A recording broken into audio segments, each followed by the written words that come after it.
Conquisté Europa y me convertí en el emperador más temido, pero mi ambición me costó todo, llevándome al exilio en una remota isla. Sí, soy yo, Napoleón Bonaparte. Nací en la hermosa isla de Córcega, un lugar donde los sueños y las aspiraciones no conocían fronteras. Desde joven, me apasionó la lectura, y los libros se convirtieron en mis fieles compañeros, abriendo mi mente a un mundo de conocimiento y ambición. Un dato curioso es que me uní al ejército francés a la temprana edad de 16 años, allá por 1785. Me asignaron al regimiento de artillería de La Fère, donde comenzó mi formación militar. A pesar de que mi familia no tenía conexiones nobles ni riqueza, mi educación en la Academia Militar en Brienne me preparó para una carrera en el ejército. La Revolución Francesa estaba a la vuelta de la esquina, y como muchos jóvenes de mi generación, me vi envuelto en un mundo de cambios y oportunidades. Uno de los momentos más cruciales de mi carrera temprana se dio en 1793, en plena Revolución Francesa. La ciudad de Toulon, en la costa sur de Francia, había sido ocupada por fuerzas contrarrevolucionarias y británicas. Ahí fue donde entré en acción como capitán de artillería en el ejército del almirante Jean-Baptiste Robespierre, el hermano de Maximilien Robespierre. Durante el asedio de Toulon, lideré las operaciones de artillería con destreza y audacia, lo que empezó a destacarme por mis habilidades tácticas. El asedio de Toulon marcó un verdadero punto de inflexión en mi carrera, ya que mis esfuerzos en la artillería contribuyeron significativamente a la toma de la ciudad y la expulsión de las fuerzas enemigas. Fue en ese momento cuando empecé a atraer la atención de los líderes revolucionarios, como Augustin Robespierre y Maximilien Robespierre, quienes reconocieron mi destreza táctica y me brindaron su apoyo. Poco después, ascendí al rango de general de brigada, lo que me otorgó un mayor control sobre las tropas en el campo de batalla. Conocí a Joséphine de Beauharnais, quien más tarde se convirtió en Joséphine Bonaparte, en el año 1795. En ese momento, yo era un joven general del ejército francés y estaba involucrado en asuntos militares y políticos. Joséphine, por otro lado, era una mujer elegante y sofisticada que había vivido una vida fascinante. Nuestro encuentro se produjo a través de amigos mutuos y, aunque inicialmente me impresionó su belleza y gracia, fue su personalidad y encantó lo que realmente me cautivó. Joséphine tenía un aire de refinamiento y carisma que atraía a todos los que la conocían. Desde el momento en que nos conocimos, desarrollamos una conexión especial y nos enamoramos profundamente. Nos casamos en 1796, y nuestra relación influyó significativamente en mi vida y carrera. Joséphine me brindó apoyo y estabilidad emocional en un momento en que la incertidumbre y el cambio político eran moneda corriente en Francia. También desempeñó un papel crucial en mi carrera política, ya que su encanto y su habilidad para establecer contactos me ayudaron a ganar aliados y asegurar mi posición en la sociedad parisina. Mis éxitos militares continuaron con la campaña de Italia en 1796 a 1797. Ahí, me enfrenté repetidamente a las fuerzas austriacas y aproveché las divisiones del enemigo. Mis tácticas audaces y mi habilidad para mantener la disciplina entre las tropas me llevaron a una serie de victorias, incluyendo la batalla de Lodi y la batalla de Rivoli. Estos logros me catapultaron a la fama y gané admiradores en toda Francia. Después de mis victorias en Italia, lideré la campaña de Egipto en 1798, donde buscaba debilitar el control británico en la región. Aunque la campaña tuvo resultados mixtos, pude demostrar mi habilidad estratégica y conocimientos en ciencias y arqueología al llevar a un grupo de eruditos que hizo descubrimientos históricos en la zona. ¿Quién diría que mi carrera militar comenzó tan joven y me llevaría a tantos logros notables? La Revolución Francesa fue un tiempo de agitación y cambios constantes en el gobierno de Francia. El directorio, que estaba a cargo en ese entonces, estaba plagado de inestabilidad política, corrupción y desafíos económicos. Francia necesitaba urgentemente una solución para poner fin al caos reinante.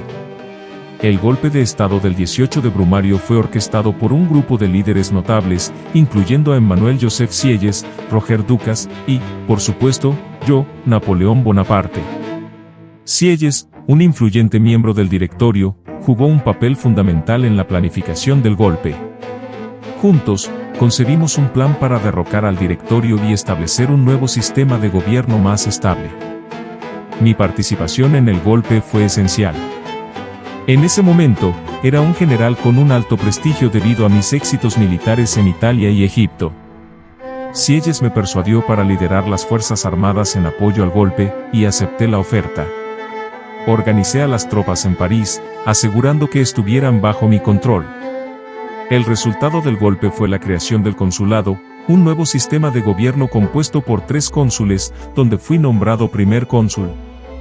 Esto me otorgó un poder significativo y marcó el inicio de mi papel como líder indiscutible de Francia.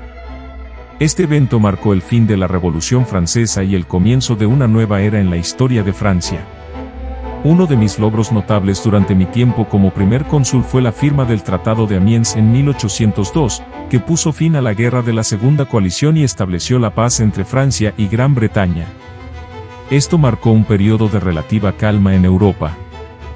Durante mi mandato como primer cónsul, implementé una serie de reformas significativas. El más destacado de ellos fue el Código Napoleónico, también conocido como el Código Civil, que unificó el sistema legal y sigue influyendo en la legislación en muchos países hoy en día. También modernicé la administración, la educación y la economía de Francia.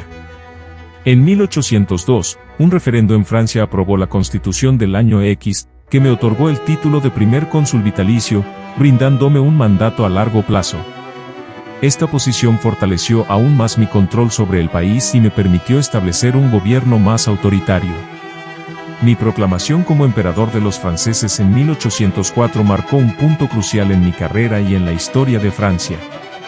La fastuosa coronación en la Catedral de Notre Dame en París no solo simbolizó mi ascenso a un estatus monárquico, sino que también representó un cambio significativo en el rumbo de mi liderazgo y mis ambiciones.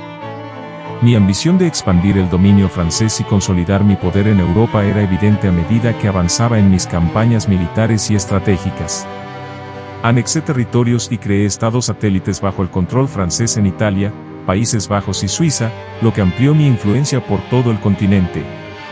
Esto, naturalmente, generó preocupación y oposición entre otras naciones europeas.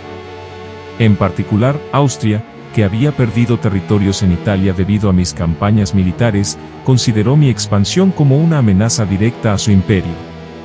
Rusia también expresó su inquietud por mi creciente influencia en Europa.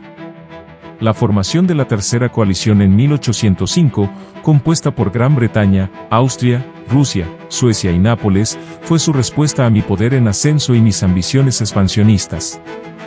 La rivalidad entre las potencias europeas y sus temores acerca del equilibrio de poder en el continente llevaron al estallido de la Guerra de la Tercera Coalición en 1805. Este conflicto marcó el inicio de las guerras napoleónicas, un periodo de conflictos militares que tendría un profundo impacto en la historia europea y en mi propia carrera como líder y estratega militar. La Guerra de la Tercera Coalición culminó en la victoria de las fuerzas francesas en la batalla de Austerlitz en diciembre de 1805, debilitando considerablemente la coalición. Austria, una de las principales potencias enemigas, se vio forzada a firmar el Tratado de Presburgo en 1805, conllevando la pérdida de varios territorios y la disolución del Sacro Imperio Romano Germánico.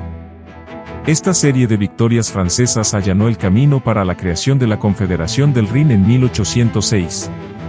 La Confederación del Rin fue una coalición de estados alemanes bajo el liderazgo de Francia y bajo mi influencia directa.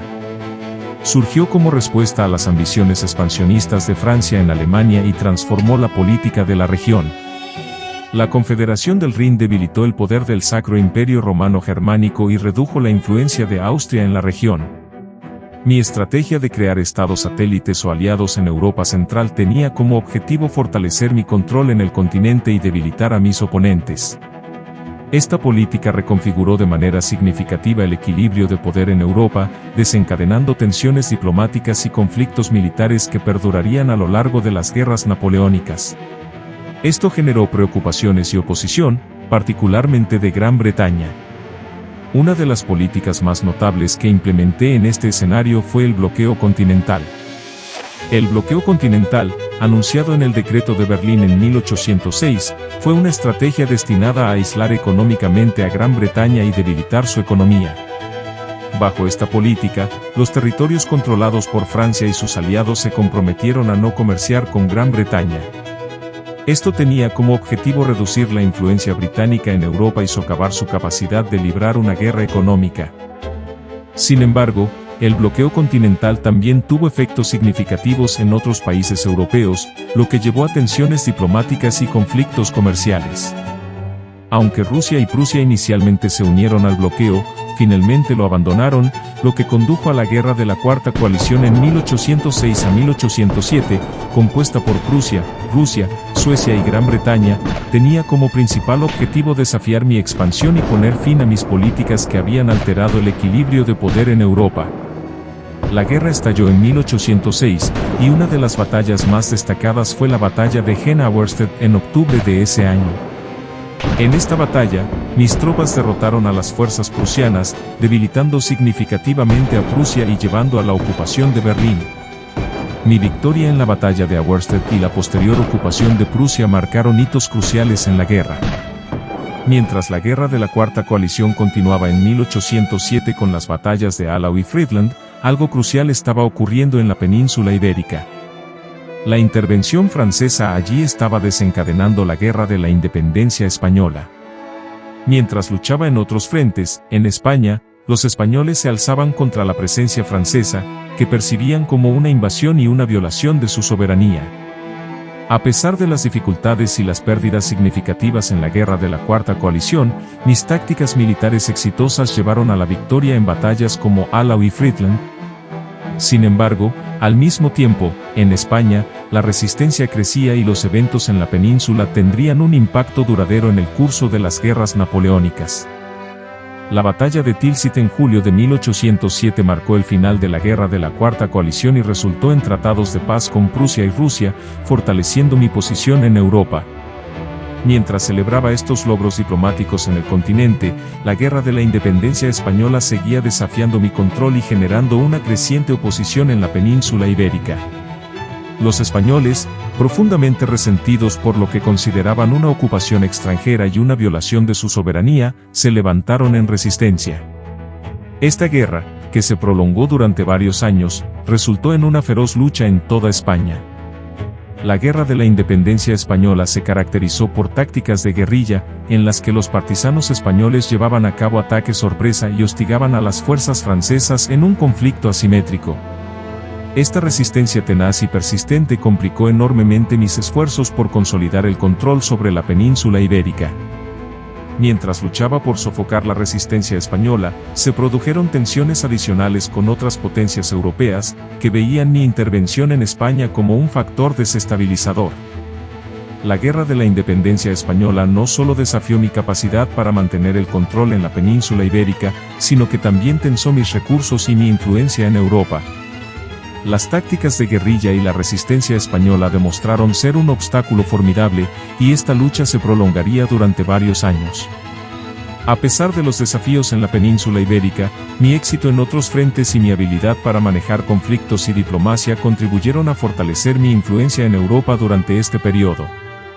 La Guerra de la Quinta Coalición estalló en 1809, con Austria liderando esta coalición contra Francia. Austria, al igual que otras naciones europeas, estaba cada vez más preocupada por mi creciente influencia y poder en el continente. Había perdido territorios en campañas anteriores y veía en mi expansión territorial una amenaza directa a su imperio.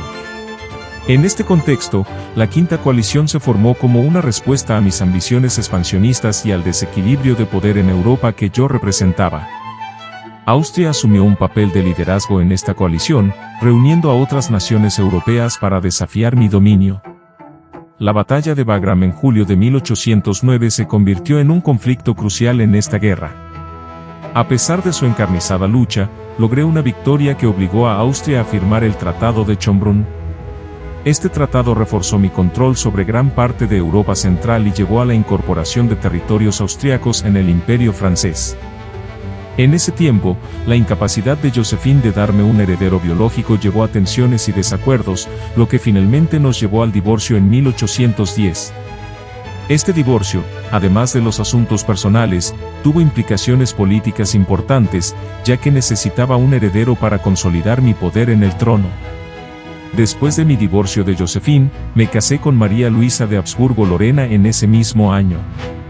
María Luisa era una archiduquesa austriaca, lo que ayudó a sellar una alianza política con Austria. Este matrimonio tuvo como objetivo fortalecer mis lazos con otras monarquías europeas y asegurar una descendencia que pudiera heredar el trono. Con María Luisa, tuve un hijo, Napoleón Francisco José Carlos Bonaparte, conocido como el Rey de Roma. Sin embargo, a pesar de estas victorias, la paz en Europa durante esta época resultó efímera. En 1812, desencadené un evento de proporciones históricas al lanzar la invasión de Rusia. Mi gran ejército, una formidable coalición de soldados de toda Europa bajo mi mando, se adentró en territorio ruso con el ambicioso propósito de forzar al zar Alejandro I a unirse al bloqueo continental. El bloqueo continental tenía como objetivo aislar económicamente a Gran Bretaña y debilitar su economía. La respuesta rusa a esta invasión fue astuta. En lugar de enfrentarse en batallas campales, optaron por una estrategia de retirada táctica. Las fuerzas rusas aplicaron la táctica de tierra quemada, abandonando ciudades y pueblos a su paso, a menudo incendiándolos y dejando escasez de suministros a su paso. Esta estrategia buscaba privar al gran ejército de recursos cruciales y dificultar su avance. A medida que nos adentrábamos más en el vasto territorio ruso, se hacía cada vez más evidente que mantener nuestras líneas de suministro era un desafío. Las condiciones climáticas extremas, con un invierno particularmente brutal, se sumaron a nuestros problemas. Las temperaturas gélidas, la falta de alimentos y refugio, y la propagación de enfermedades debilitaron drásticamente al gran ejército. A pesar de nuestra victoria en la batalla de Borodino en septiembre de 1812, donde las fuerzas rusas resistieron tenazmente, nuestras pérdidas seguían siendo significativas. La situación se volvía cada vez más desesperada a medida que avanzaba el invierno. Finalmente, en octubre de 1812, me vi forzado a tomar la dolorosa decisión de retirarme de Rusia. Esta retirada se convirtió en un auténtico desastre. Las condiciones climáticas extremas y la continua escasez de suministros llevaron a la pérdida de la mayoría de nuestras tropas y equipos.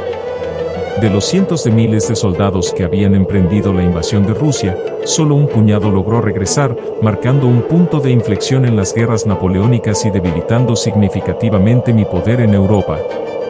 La derrota en la invasión de Rusia fue un punto crítico. Puso de manifiesto la vulnerabilidad de mis fuerzas y debilitó considerablemente mi influencia en Europa. Fue un hito importante en el declive de mi imperio. El bloqueo continental, diseñado para golpear la economía británica, terminó afectando las economías de otros países europeos y eso no cayó nada bien. La política económica adversa provocó resentimiento entre naciones perjudicadas. Los conflictos territoriales también jugaron un papel importante en la formación de la coalición.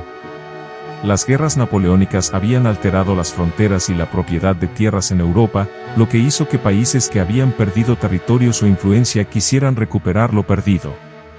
En algunos países bajo mi control, como España, el descontento era evidente. Esto llevó a levantamientos y conflictos internos que los aliados de la Sexta Coalición aprovecharon como una oportunidad para desafiar mi poder. La Guerra de la Sexta Coalición, que tuvo lugar entre 1813 y 1814, reunió a Rusia, Prusia, Austria, Suecia, España y Gran Bretaña. Todos se unieron con el objetivo de detener mis ambiciones expansionistas. Durante este conflicto, se libraron batallas clave, como la Batalla de Leipzig, también conocida como la Batalla de las Naciones, en 1813. La Batalla de Leipzig fue una de las confrontaciones más colosales de las guerras napoleónicas. Se llevó a cabo en octubre de 1813 y fue un enfrentamiento intenso entre las fuerzas de la coalición y las francesas. A pesar de la tenacidad de mis tropas, la coalición logró una victoria significativa en Leipzig. Esta batalla involucró a cientos de miles de soldados y marcó un momento importante en la derrota de mi ejército. La batalla de Leipzig me forzó a retirarme de Alemania y debilitó aún más mi posición en Europa. Las fuerzas de la coalición continuaron avanzando, reduciendo mi imperio de manera constante. Finalmente, me vi obligado a abdicar como emperador y me exiliaron en la isla de Elba en el Mediterráneo en 1814. Mientras tanto, mi matrimonio con María Luisa también terminó en divorcio después de mi caída en ese mismo año. La guerra de la Sexta Coalición y sus consecuencias marcaron el fin de mi poder y el regreso de la monarquía en Francia con la restauración de Luis XVIII. Pero mi historia aún no había llegado a su fin, ya que regresé a Francia durante los 100 días, antes de enfrentar mi última derrota en la batalla de Waterloo en 1815 y ser exiliado nuevamente, esta vez a la isla de Santa Elena, hasta el día de mi muerte que fue el 5 de mayo de 1821. Se han hecho diferentes especulaciones sobre esta. Entre ellas se dice que fue envenenado por arsénico. Así que, ya ves, tuve un recorrido bastante interesante en la historia europea.